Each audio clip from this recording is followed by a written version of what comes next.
Hi, I'm Keith Osso. Welcome to a backstage pass of the Frost Brewed Coors Light studio. As you can tell, this is not the awesome new studio. This is the old studio. This is why we needed an upgrade. As you can tell, really tight quarters. We always talked about being in a closet. What you're seeing here is where Steve the Wingman sits.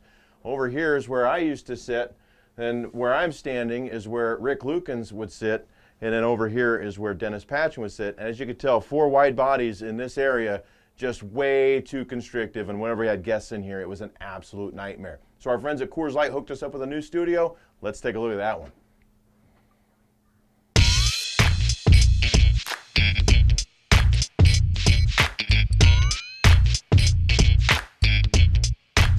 This is the Coors Light Frost Brewed studio.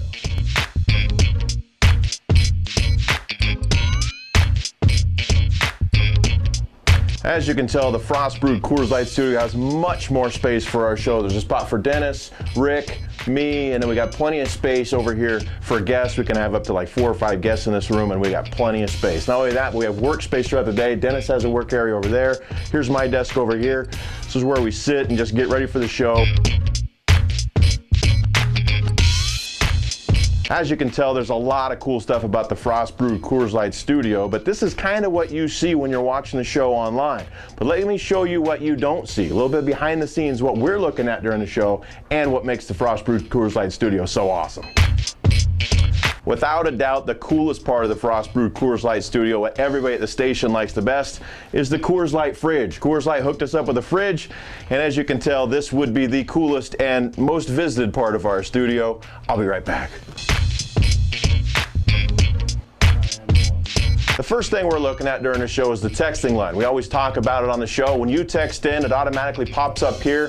What we're not showing is on the left is your name and phone number, because we don't want to give away some phone numbers or some callers, but this is what we're looking at whenever you text in. The last 4 ones jump up there on the screen. Here's what we're looking at during the show and all the capabilities we have to send out over the web at 700ESPN.com. When you're watching the show online, this is what you're seeing in the program side. Now, what we can do on the other side, we can bring in all sorts of fonts. So when we have like Bill Moose on the show, we can show that it's Bill Moose. In case you join in a little bit late and you don't really understand who you're hearing, you can always see that on the web stream. We can bring up video, which is kind of cool. Spokane Shock played on Friday against Philadelphia, so our friends at KXOY4 shot this video, and we can bring that up right here, and so you can see that as well. So it's not only stills, it's not just us moving around, but we can actually bring in video and photos from the web, so that when we're talking about things, we can have that on the show as well. So it's kind of cool what we can do here at the Frost Brewed Coors Light studio, but make sure you watch us every day on 700ESPN.com.